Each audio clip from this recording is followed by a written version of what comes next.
দিনে কপুর বত পরা হরসুত ঋষি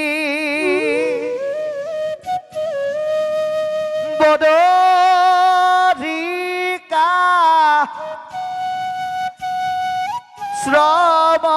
শ্রমতয়া সন্ত ব্যাস বহি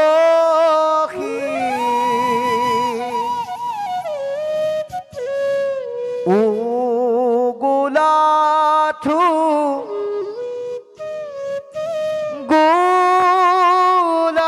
গুলামন নাহি সুখ শান্তি নপান্ত পায় একো মনে গুণী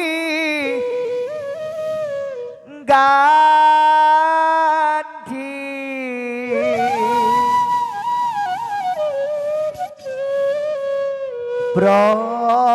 ব্রহ্মজ্ঞান চিন্তন্তে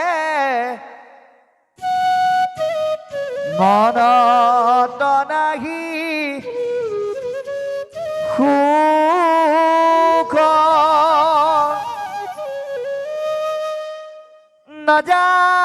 নজানন্ত কৃষক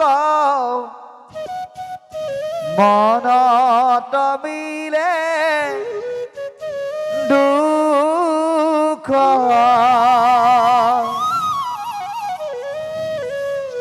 অধুমুখে আছাবহি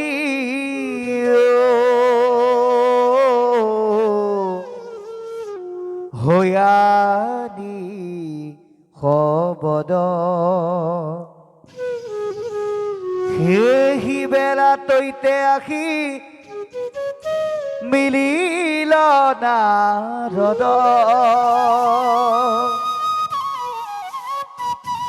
হাতে দিব বিনা যন্ত্র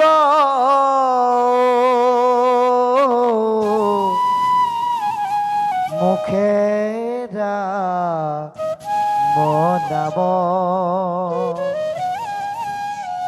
হৃদয়ত কৃষ্ণমূর্তি স্ফূর্তি বিশ্রাম প্রেমে দ্রব শ্রিততি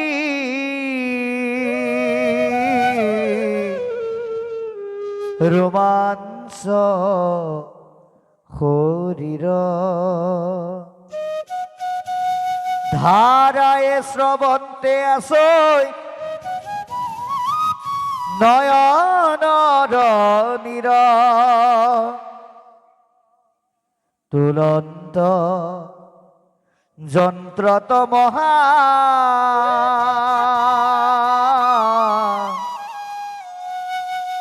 হরির চরিত্র নারদক দেখি ব্যাস ঋষি চকিত হে রাম আঠে বেঠে উঠি আধো রিয়া কৃতাঞ্জলি পরম গৌরবে ঋষি করিলা কেৱলি দিলন্ত তয়া খনয়ানি বহিবাৰ তৰে পাইত অৰ্ঘে গন্ধে ধূপে পুজিলা সাদৰে প্ৰণিপাতে পুছিলা কুশলয়া গমন নাৰদু পুছিলা পাছে ব্যাসকু বচন কৃষ্ণ এয়া আমাক নাৰদ বদতি শুনা মহামুনি ব্যাস তুমি সি কৰিলা সবে জগতকে না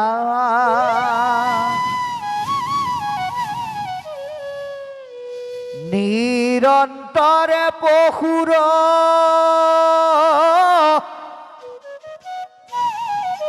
লোৱাইলা তুমি প্ৰাণ নাহি মন্দ কৰ্ম আৰু ইহাৰ সমান অকস্মাতে লোকক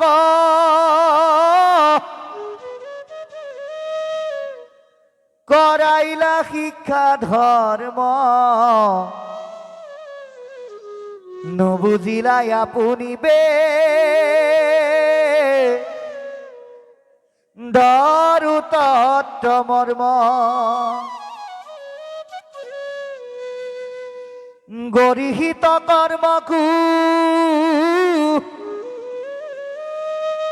কহিলা ধৰ্ম বুলি তোমাৰ বচনে লোক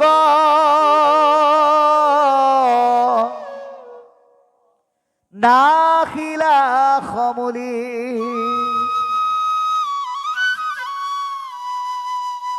স্বভাৱে লম্পট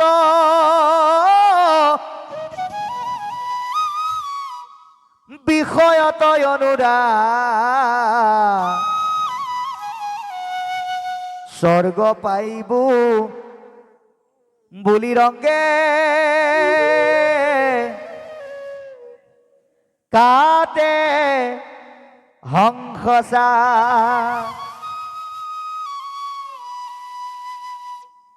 কৰৈ নানা হিংসা ধৰ্ম নানা দেৱ পূজ পুণ্য ক্ষয় ভৈলে দুনাই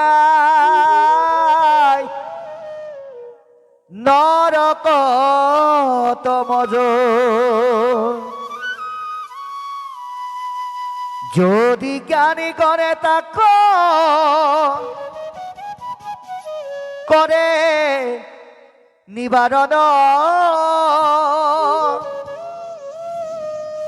আৰু তাৰ বাক্য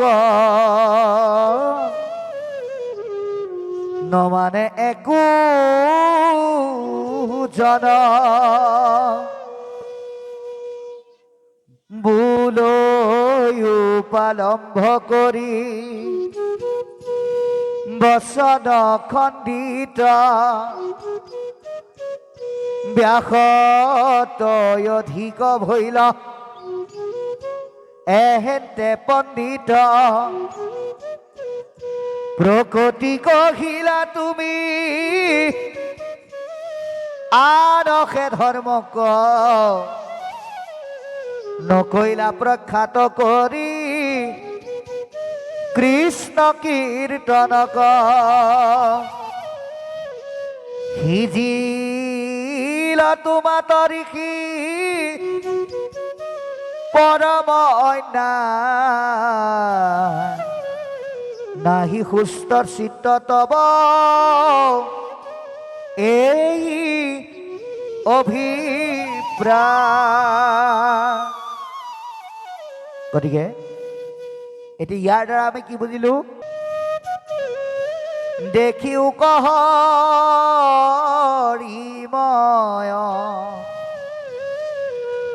তেবে তৰি বাহাইটো সংসাৰ নিশ্চয়। সমস্ত প্ৰাণী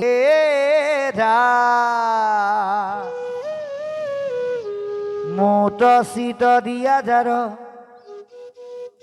সন্তোষ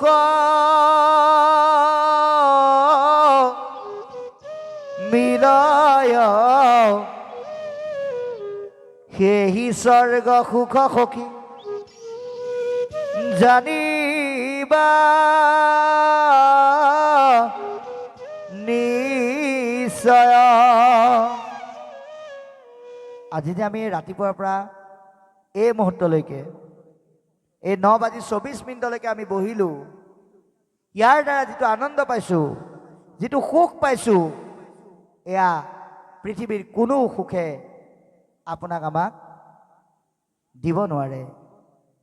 সেইকাৰণে কৈছে ইন্দ্ৰই ভোগ কৰা স্বৰ্গলৈ দেৱ দেৱী পূজা কৰি জীৱ জন্তু হত্যা কৰি যাব পাৰিবা সঁচা, কিন্তু কি হ'ব কওঁ শুনা। তাৰ যোগেদি ধৰ্মৰ বিপৰীতে অধৰ্ম হ'ব, অহিংসাৰ বিপৰীতে হিংসা হ'ব, আৰু তুমি কৰা কৰ্মৰ বলত তুমি স্বৰ্গত থাকিব পাৰিবা, কিন্তু পুণ্য শেষ হ'লে আকৌ নৰকলৈ আহিব লাগিব। আপোনালোকে এটা প্ৰমাণ দিম। আপোনালোকে এই ব্যৱহাৰ কৰি থকা মোবাইল ফোনটো 299 এটা যেনিবা ৰিচাৰ্জ কৰিলে, আপোনালোকে চালে কিমান দিন যাব? বোলে 28 দিন যাব। 29 নম্বৰ দিনটোত আপুনি ৰিচাৰ্জ নকৰাকৈ যিমান টিপি থাকক, আপোনাৰ ফোনো নাহে, মেছেজো নাহে, একোৱেই নহয়। ঠিক তদ্ৰূপ এই ভাগৱত নোহোৱাৰ আগতে ব্যাসে দেখুওৱা পুণ্যৰ পথটো তেনেকুৱাই। পুণ্য শেষ হ'লে আপুনি আকৌ নৰকত পৰিব লাগিবই। যিমান চেষ্টা কৰিলেও আপুনি উঠিব নোৱাৰে। সেই পুণ্যলৈ আমি চেষ্টা কৰিব নালাগে। আমি কি পুণ্যলৈ চেষ্টা কৰিব লাগে? আজি এই ভকতৰ সংগত যি পুণ্য হৈ আছে, ইয়ালৈ যদি আপুনি এটা খোজ দিছে, ভগৱন্তই কৈছে মই তোমাৰ এই খোজটোৰ মূল্য কেতিয়াও পৰিশোধ নকৰাকৈ নাথাকোঁ। সেইকাৰণে আপুনি কেৱল নামঘৰত সেৱা এটা কৰিব লাগে, শৰাই এখন দিব লাগে, বন্তি এগছ দিব লাগে বুলি নাহিব। সেই কৰ্মখিনিৰ উপৰিও যে আপুনি নামঘৰৰ সৎসংগৰ পৰা আৰু জীৱনৰ কিবা এটা মূল্যৱান শিকিব লগা আছে, এই বুলি আপুনি নিজেও আহক আৰু নিজৰ অনুজসকলকো আনিবলৈ যত্ন কৰক। এই পুণ্যস্থানলৈ আনিবলৈ যত্ন কৰক। কিয়? এয়া শ্ৰেষ্ঠ পুণ্য বুলি কৈছে ভগৱন্তই। আপুনি যে আজি এই খোজটো দিলে, ভগৱন্তই কৈছে মই তোমাৰ ওচৰত আজি ধৰুৱা হৈ গ'লো। আৰু ভগৱন্তই কেতিয়াও ভকতৰ ধাৰ নাখায়। প্ৰমাণ দি দিলে কেতিয়া? যেতিয়া অস্ত্ৰ পৰিচালনা কৰি আছিল, গোসাঁইৰ হাতৰ পৰা অকণমান আঙুলিৰ পৰা তেজ ওলাইছিল মাত্ৰ, কিন্তু অস্ত্ৰ মহিষী থকা স্বত্তেও কোনেও নিজৰ কাৰ কাপোৰ ফালি গোসাঁইৰ হাত বান্ধি নিদিলে। দ্ৰৌপদীয়ে ভাবিলে আয়ৈ দেহি, স্বামীৰ ওচৰতনো কিহৰ লাজ, এই বুলি নিজৰ আচলখনৰ অকণমান ফালি গোসাঁইৰ হাতটো তৎক্ষণত বান্ধি দিলে। আৰু ভগৱন্তই কৈছে আজি মই তোমাৰ ওচৰত বস্ত্ৰৰ ধাৰুৱা হৈ গ'লো। আৰু সেই ধাৰ কেতিয়া মাৰিছে? যেতিয়া ৰজত চলা অৱস্থাত দুঃশাসনে কি কৰিছিল? পাছে বীৰ কুৰু ৰাজে দ্ৰৌপদীক সভা মাজে বস্ত্ৰ কাঢ়ি লৈলে কটাহাৰ, তুমি বস্ত্ৰ ৰূপ হৈয়া হে দ্ৰৌপদীৰ অংগে গয়া, লাজ সমুদ্ৰৰ কইলা পাৰ। যদি অকণমান বস্ত্ৰৰ ধাৰ যদি ভগৱন্তই দ্ৰুপদীক মাৰিব পাৰে, আপুনি আজি দিয়া খোজটোৰ মূল্যৰ ধাৰ ভগৱন্তই কেলেই নামাৰিব? সেইকাৰণে ইয়ালৈ আহিবলৈ যত্ন কৰক, কিবা এটা লৈ যাবৰ কাৰণে কৃষ্ণৰ ৰস, কিবা এটা পাই যাবৰ কাৰণে, কিবা এটা শিকি যাবৰ কাৰণে, কিবা এটা বুজি যাবৰ কাৰণে। আজি এই আধ্যাত্মিক গুৰুজনাই দি থৈ যোৱা মেটমৰা সংস্কৃতিযুক্ত ভক্তিৰ পথাৰখনলৈ মানুহবিলাকে যেনেকৈ আহিব লাগে তেনেকৈ নহাৰ কাৰণে, নিজৰ ল'ৰা ছোৱালীক যেনেকৈ আনিব লাগে তেনেকৈ ননাৰ কাৰণে আজিকালি মানুহবিলাক কি হৈছে, আপোনালোকৰ ফালে আকৌ নহয় দেই, ভুল নুবুজিব, কিছু কিছু স্থানত এনেধৰণৰ আধ্যাত্মিক অনুষ্ঠানলৈ নিজে অহাৰ লগতে নিজৰ অনুজ ল'ৰা ছোৱালী ভাই ভাতৃসকলক লৈ পেলাই আহি কিবা এটা শিকিবলৈ নহাৰ কাৰণে মানুহৰ মনত এটা ডাঙৰ প্ৰৱণতা গঢ়ি উঠিছে। কি বোলে সন্ধিয়া যাব লাগে নিজৰ গুৰুগৃহলৈ, যায় বোলে পদূলি ওলাই ইভিনিং ৱাক কৰিবলৈ। মাকে ল'ৰাটোক কয় গোসাঁই ঘৰত ধূপ এডাল জ্বলাই প্ৰাৰ্থনা কৰগে যা। দেউতাকে কয় 6টা বাজিলে মোৰ চিৰিয়েলখন চাবৰ হ'ল, তই প্ৰাৰ্থনা কৰগে যা। এতিয়া সেই ল'ৰাটোৱে বাৰু বা সেই ছোৱালীজনীয়ে এনেধৰণৰ পৰিৱেশলৈও নানিলে, ঘৰতো নিশিকালে। যি সময়ত ল'ৰা ছোৱালীক সময় দিব লাগে নিদি পেলাই গ'ল বাটলৈ ফুৰিবলৈ, আৰু মানুহজনে টিভি চালে। সেইখন ঘৰৰ ল'ৰা ছোৱালীয়ে কেনেকৈ শুদ্ধ প্ৰাৰ্থনা কৰিব, কেনেকৈ কৃষ্ণ কি বস্তু উপলব্ধি কৰিব? সেইখন ঘৰৰ ল'ৰাটোৱে বা ছোৱালীজনীয়ে গোসাঁই ঘৰত গৈ কেতিয়াও নাজানো হোৱা বাহন নাগায়। কি বুলি গাইছে?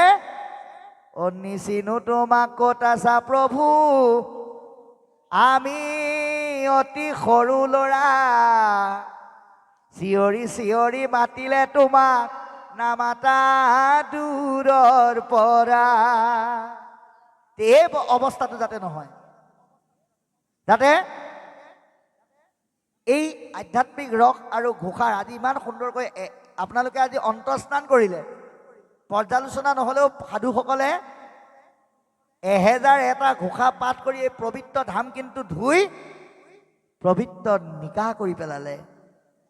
গতিকে আমি এনে ৰসসমূহ ল'বলৈ এনেকুৱা স্থানলৈ নাহি যদি ভোগ বিলাস অট্টহাস্য কৰিব পৰা আনন্দপূৰ্ণ স্থানলৈ নিজেও যাওঁ, আৰু নিজৰ ল'ৰা ছোৱালীকো যদি কওঁ বোলে এতিয়াই নামঘৰলৈ যাবৰ হোৱা নাই, ভক্তিৰ কথা শিকিবলৈ জীৱনত বহুত সময় পাবা, তাতকৈ ফাংচনলৈ যাওঁ, থিয়েটাৰলৈ যাওঁ ব'লা বুলি যদি কওঁ, সেই ল'ৰাটোৱে সেই ছোৱালীজনীয়ে আপুনি বুঢ়া হোৱাৰ পিছত আপুনি যে ভকতৰ স্থানলৈ নানিলে, গুৰুজনাক যে চিনাকি কৰি নিদিলে, বৰগীত সংস্কৃতিৰ এটা অন্যতম উপাদান বুলি যে নক'লে, তাৰ কাৰণে আপোনাক আপোনাৰ ল'ৰাটোৱে কিন্তু কৃষ্ণ নামেৰে নামাতে। কি বুলি মাতিব?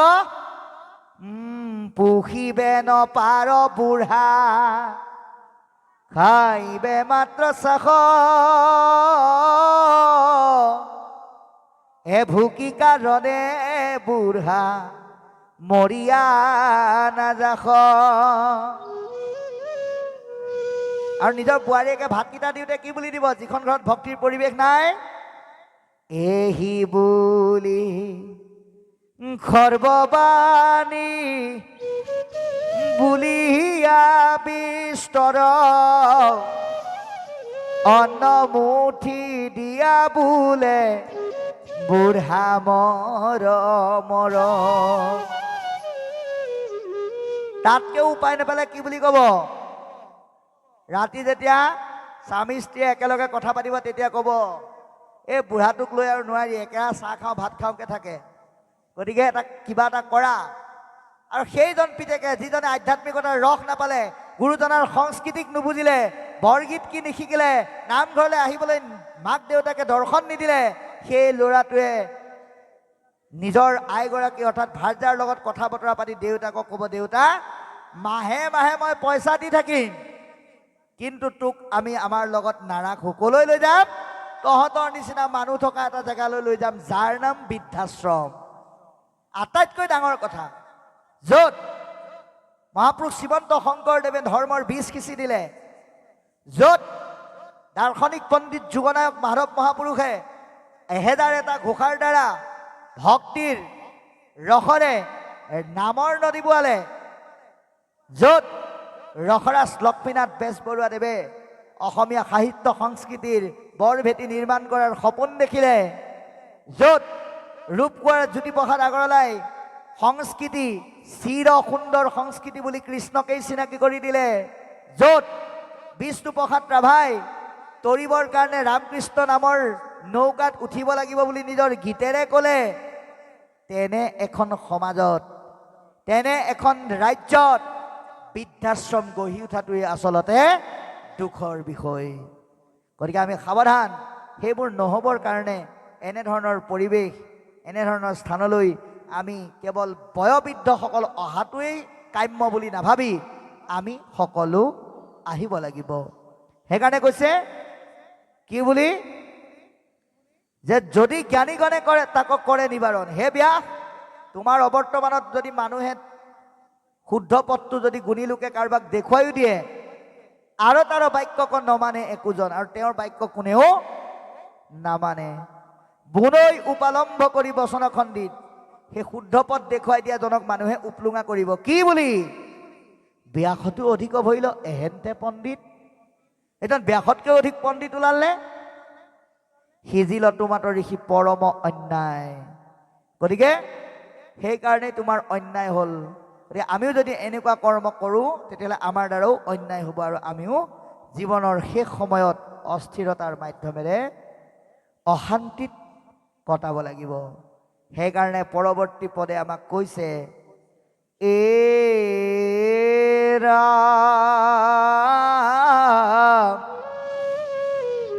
মোৰ উপদেশে কৰা ভাগৱত শাস্ত্ৰ, পচাৰুক গোবিন্দৰ গুণ নাম মাত্ৰ, শ্ৰৱণ কীৰ্তন মাত্ৰ কৰো কণি শেষ, দূৰ হৌক তোমাৰ মনৰ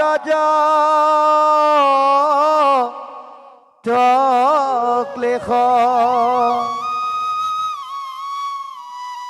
জৈদপি ভকতি নৱ বিধ মাধৰ, শ্ৰৱণ কীৰ্তন তাতো মহাশ্ৰেষ্ঠতৰ, অৰ্চন বন্দন ধ্যান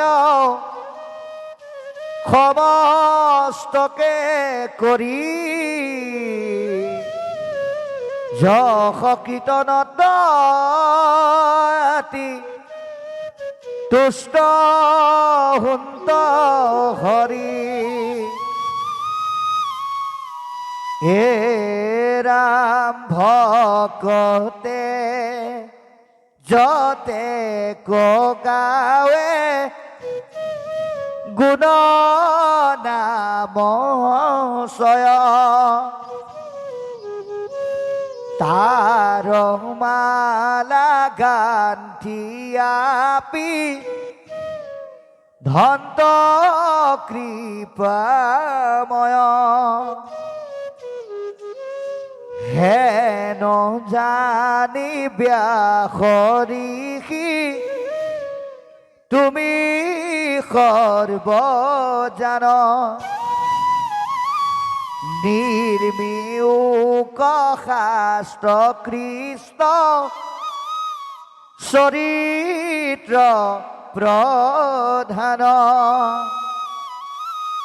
যিটো বাক্যে নাই নাম কৃষ্ণৰ চৰিত্ৰ, উচিষ্ট গৰ্তটো কৰি শিশি পবিত্ৰ কাকতুল্য কামি মনুই শৰতা তৰতি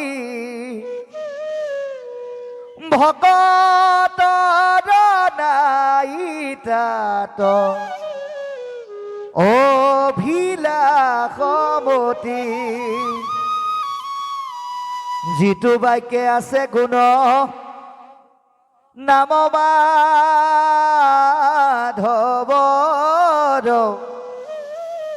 শিশি বাক্যে হৰে পাপ জনসমূহৰ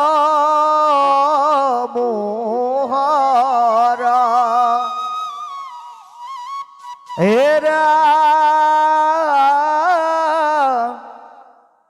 ভকতি বিহীন জ্ঞান কৰ্ম সবে ব্যৰ্থ কহিলো স্বৰূপে বেদান তৰ তত্ত্ব অৰ্থ অনাদৰি আন ধৰ্ম স্বধৰ্মনি শেষ কেৱলে দিও ভোগ তিৰাই উপদেশ ভকতি সি কৰে সংসাৰৰ বন্ধনাশ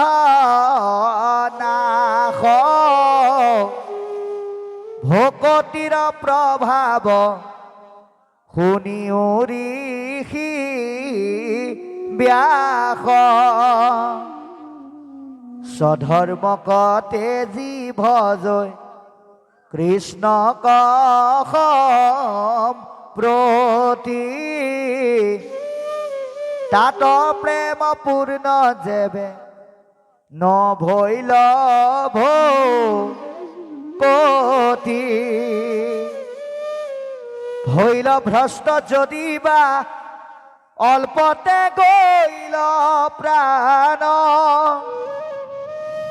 জানা নাহি তথাপি তাহাৰ অকলান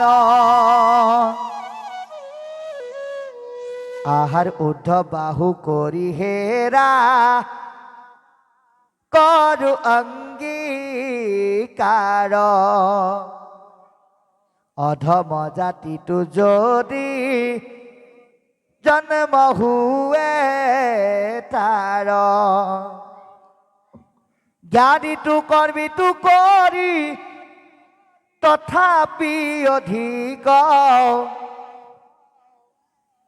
দেৱৰো বন্দনী সিটো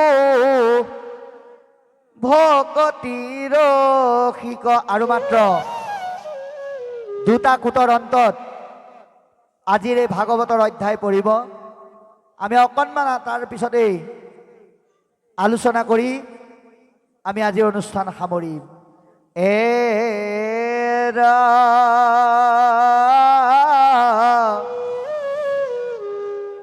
হেন জানি মহাবুদ্ধি মন্তজি জন ভকতিৰ অৰ্থে মাত্ৰ কৰো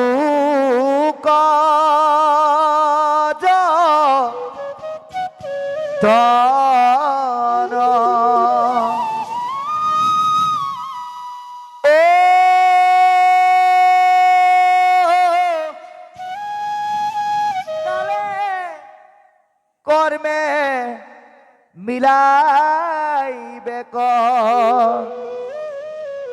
বিষয়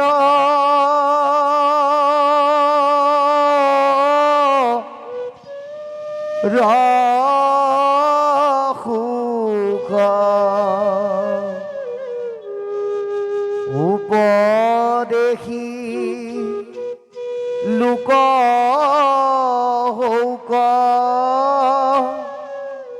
কৃষ্ণত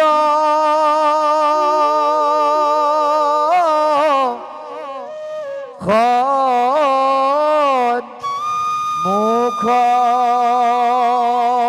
ৰামৰা হৰি ৰাম ৰাম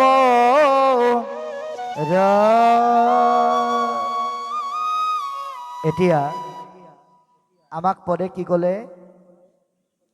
মূঢ় উপদেশে কৰা ভাগৱত শাস্ত্ৰ। হে ব্যাস, তুমি মোৰ উপদেশত ভাগৱত শাস্ত্ৰ প্ৰণয়ন কৰা। কিয়? পচাৰুক গোবিন্দৰ গুণনাম মাত্ৰ। ভাগৱতৰ এই ৩৩৫টা অধ্যায় আছে সৰ্বমুঠ, ১২টা স্কন্ধ, ৫,৯৬,০০০ শব্দ, 10টা লক্ষণ। ইয়াত বিভিন্ন কাহিনী উপকাহিনী থাকিলেও ইয়াৰ মূল দৰ্শনটো কিন্তু ঈশ্বৰৰ নাম, যিটো নাৰদে ব্যাসক কৈছে যে তুমি ভাগৱতৰ যোগেদি মানুহে যাতে মূল বস্তু ঈশ্বৰৰ নাম এয়া যাতে উপলব্ধি কৰিব পাৰে। মাত্ৰ অৰ্থাৎ কেৱল কৃষ্ণৰ নামেই ভাগৱতৰ সাৰময় বস্তু, ইয়াক যাতে উপলব্ধি কৰে তাৰ কাৰণে তুমি শাস্ত্ৰ প্ৰণয়ন কৰা। গতিকে আমি ভাগৱতলৈ অহা মানে ঈশ্বৰৰ নামলৈ অহা। ভাগৱতৰ জ্ঞান লোৱা মানে আমি নামমুখী বা ভক্তিমুখী হোৱা। গতিকে কৈছে শ্ৰৱণ কীৰ্তন মাত্ৰ কৰোঁ নিশেষ। মানুহে যাতে জীৱনৰ সময়খিনিক সুন্দৰৰ পৰা আনন্দ সুন্দৰ কৰিবৰ কাৰণে ৰস থকা ভাল কথা, ঈশ্বৰৰ কথা যাতে শ্ৰৱণ আৰু কীৰ্তন কৰে।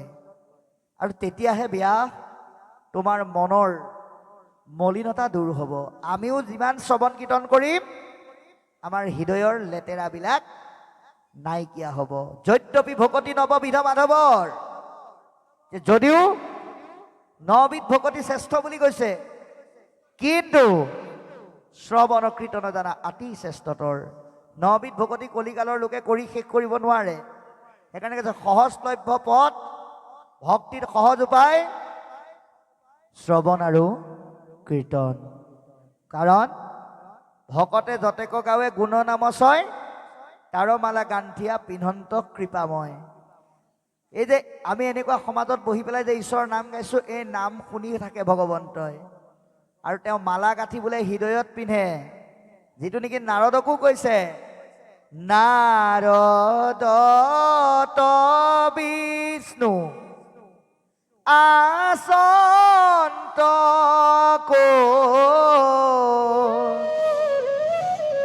বৈকুণ্ঠ তমই নথাকুৰ যোগীৰ হিয়া এৰি সমুদায় থাকো বৈষ্ণৱদ কীৰ্তন চা। গতিকে আজিৰ দৰে সৎ স্থানত ভগৱন্তই থাকি নামৰ মালা গাঁঠে আৰু সেই মালা ভগৱন্তই পিন্ধে। গতিকে আমি সেই নামৰ মালা গাঁঠিবলৈ ঈশ্বৰক সুবিধা কৰি দিবৰ কাৰণে ভাগৱতৰ যোগেদি আমি নামমুখী হ'ব লাগিব। হে নজানি ব্যাস ঋষি তুমি সৰ্বজান। হে ব্যাস, তুমি সকলোবিলাক নজনা নহয়, তুমি সকলো জানা। নিৰ্মিউক শাস্ত্ৰ কৃষ্ণ চৰিত্ৰ প্ৰধান। অন্যান্য শাস্ত্ৰসমূহ তুমি ঠিকেই লিখিলা, কিন্তু কৃষ্ণৰ চৰিত্ৰ তুমি প্ৰধান হিচাপে নিদিলা। গতিকে এই ভাগৱতত ঈশ্বৰৰ চৰিত্ৰক তুমি প্ৰধান হিচাপে দি সেই শাস্ত্ৰ তুমি ব্যক্ত কৰা, প্ৰকাশ কৰোৱা। কিয়? যিটো বাক্যে নাই নামক কৃষ্ণৰ চৰিত্ৰ, আপুনি যদি ৰাতিপুৱা শুই উঠাৰ পৰা ৰাতি শোৱালৈকে কেৱল যদি অন্য ধৰণৰ কথাই পাতি থাকে, আপোনাৰ মুখত যদি কৃষ্ণ নাম নাই, তেতিয়া আপোনাৰ দেহটোক আৰু আপোনাৰ মনটোক লেতেৰা উচিষ্ট গৰ্তৰ লগত তুলনা কৰিছে। কেৱল অনুষ্ঠানত আহি কৃষ্ণ বাপ বুলি ক'লেই নহ'ব, কেৱল খুব ধুনীয়াকৈ সাজ পোছাক পিন্ধি ইয়াত বহি আনুষ্ঠানিকতাত কৃষ্ণৰ নাম লৈ গুচি গৈ যদি আমি পাহৰি গৈ বিষয়ত থাকি অন্য কৰ্ম কৰোঁ, তেতিয়াহ'লে কি কৈছে? 3 বস্ত্ৰ ললেই জানা ভকত নহয় প্ৰসাদ খালেই বান্ধৈ বৈষ্ণৱ নহয় এৰিব লাগিব কামনা বাসনা তেজিব লাগিব কুটিল ভাৱনা যদি এচা শিশুনৰ বাবে কটা মৰা কৰা যদি অলপ মাটিৰ বাবে আপোনক পাহৰা মোক লাগে মই খাওঁ ইটো স্বভাৱৰে ভকত বুলিবা বান্ধৈ কোন সতেৰে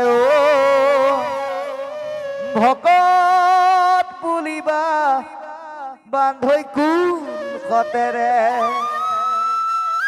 গতিকে আমাৰ জীৱনৰ কৰ্মটো কৃষ্ণৰ নাম যদি নাথাকে সেই দেহ মন সেই ভাৱনাৰ গৰাকীজন লেতেৰা গাঁতৰ লগত তুলনা কৰিছে কাকতুল্য কামী পুৰুষৰ তাত ৰতি যিসকল কৃষ্ণমুখী চিন্তনত আগ্ৰহান্বিত নহয় তেওঁলোকক এৰাহা বিচাৰি থকা কাউৰীৰ লগত তুলনা কৰিছে ভকতৰ নাই তাত অভিলাষমতী কিন্তু ভকতৰ সেইবিলাকত কোনো আশা নাই গতিকে যিটো বাক্যে আছে কোনো নাম মাধৱৰ যাৰ মুখত ঈশ্বৰৰ নাম আছে সিহি বাক্যে হৰে পাপজনসমূহৰ আজি চাওক এই যে ৰাতিপুৱাৰ পৰা এই মুহূৰ্তলৈকে যে আমি নামৰ কথা পাতিলো নামৰ চৰ্চা হ'ল ইয়াৰ যোগেদি নাভাবিব আমি বহি থকা সকলে যে পাপবিলাক নিৰ্মূল কৰিছো বা কেৱল মানুহৰে যে পাপ নিৰ্মূল হৈছে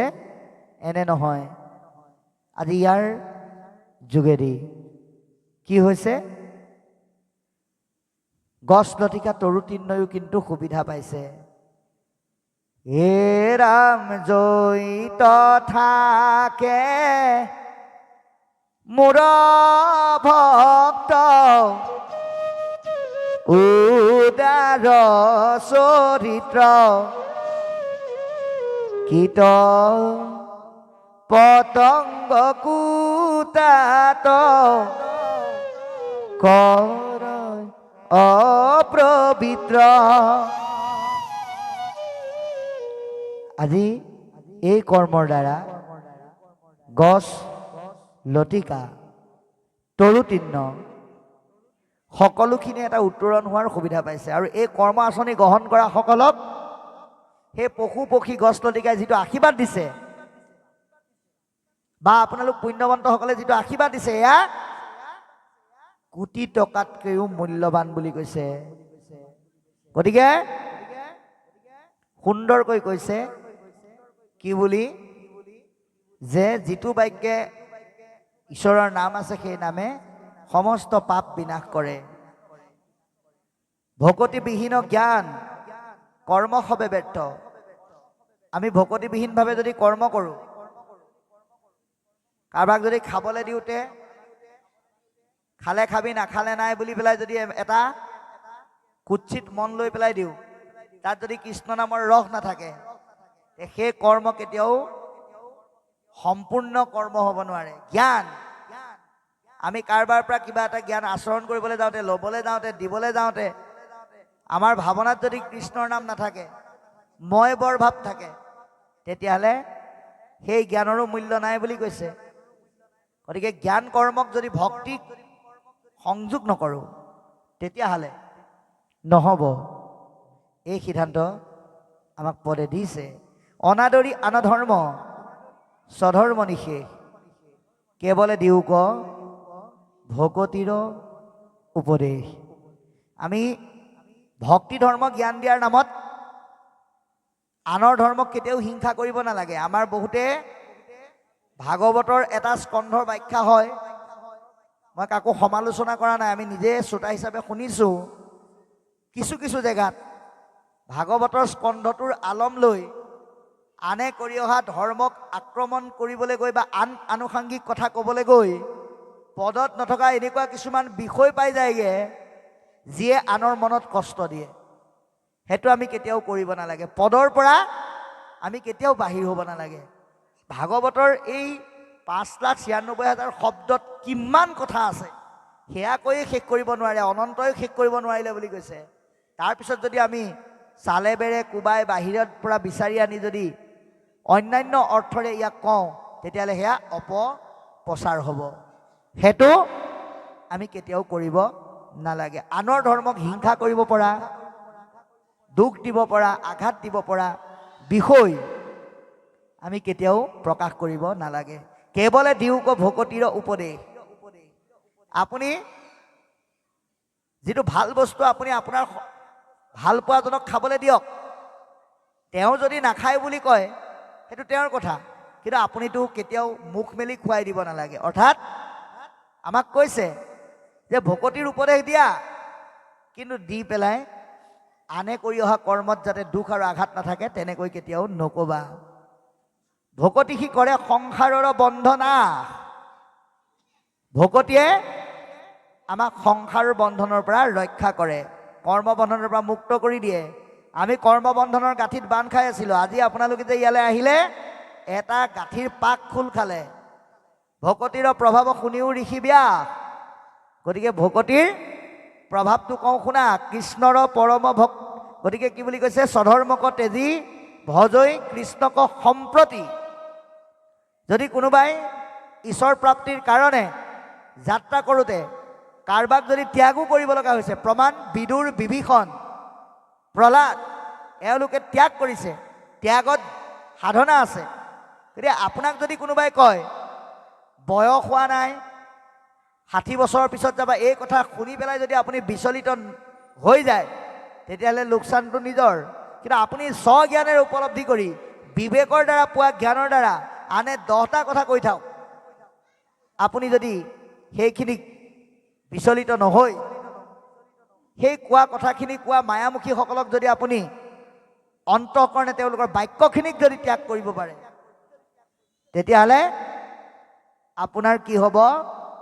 স্বধৰ্মক তেজী ভজৈ কৃষ্ণত সম্প্ৰতি তাত প্ৰেম পূৰ্ণ যেবে নভৈল ভকতি। তেওঁ যদি ভক্তি সম্পূৰ্ণও কৰিব নোৱাৰিলে, ভৈল ভ্ৰষ্ট যদি বা অল্পতে গৈল প্ৰাণ, তেওঁ যদি এই সংসাৰ এৰি সম্পূৰ্ণ নোহোৱাকৈও যদি যায়, জানা নাহি তথাপি তাহাৰ অকল্যাণ। গতিকে বাবাই সমস্ত কোনোবা এজন ব্যক্তিয়ে বেয়া কাম কৰাৰ পিছত অনুভৱ কৰি যদি ভকতৰ সংগলৈ আহিছে, তেওঁক আমি ভুল হৈছে বুলি কেতিয়াও আগৰ কৰ্মক সমালোচনা কৰি কেতিয়াও ইনচাল্ট কৰিব নালাগে। গতিকে সেইজন দেৱতাত জ্ঞানীজনতকৈও সেই ভকতজন পবিত্ৰ বুলি কৈছে, যি অনুধাৱনৰ দ্বাৰা সৎসংগলৈকে যাত্ৰা কৰে। গতিকে শেষৰ পদে ক'লে হেন জানি মহাবুদ্ধিমন্ত যিটো জন ভকতিৰ অৰ্থে মাত্ৰ কৰোক যতন। মহাবুদ্ধিৰ গৰাকী ৰসত চতুৰ আপোনালোকৰ দৰে সৎসংগৰ মাজত থকা সকলক পুনৰ ভাগৱতে আহ্বান জনাইছে। অন্য কৰ্ম যত্ন কৰিলেও পাবা, নকৰিলেও পাবা। তোমাৰ ভোক লাগিলে মায়ে ভাত এনেও দিব, কাৰণ মাতৃয়ে সন্তানৰ মৰ্যাদা বুজি পায়। তোমাৰ বয়স হ'লে তোমাৰ সংসাৰখন এনেও কৰি দিব। গতিকে এইবিলাক পাবৰ কাৰণে বেছি কষ্ট কৰিব নালাগে, কিন্তু ভক্তিৰ ৰস তুমি বিচাৰিলেহে পাবা। সেইকাৰণে মহাবুদ্ধিৰ গৰাকী হৈ এই কৰ্মৰ কাৰণে আমাক যত্ন কৰিবলৈ আহ্বান জনাইছে। কাৰণ কালে, কাল মানে সময়, কৰ্ম মানে কাম, কাল আৰু সময় আৰু কৰ্মই বিষয়ৰ সুখবিলাক আপোনাক আমাক আপোনা আপুনি দিব। সেইকাৰণে কৈছে উপদেশী লোক হওক কৃষ্ণৰ সন্মুখ। গতিকে সকলো ভকতক এই ভগৱন্তৰ উপদেশযুক্ত ভক্তিৰ ৰস পান কৰি থকা সকলোকে কৃষ্ণৰ সন্মুখ হ'বলৈ আহ্বান জনালে পৰম কৃপালু বাবাই সমস্ত। আমি সন্মানীয় হেমন্ত হাজৰিকা বাপ তথা ইয়াৰ কেইজনমান মহান আত্মাৰ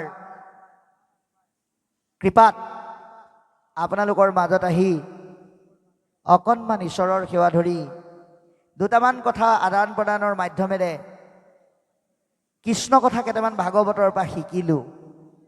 আৰু এইখিনি কৰিবলৈ যাওঁতে আমাৰ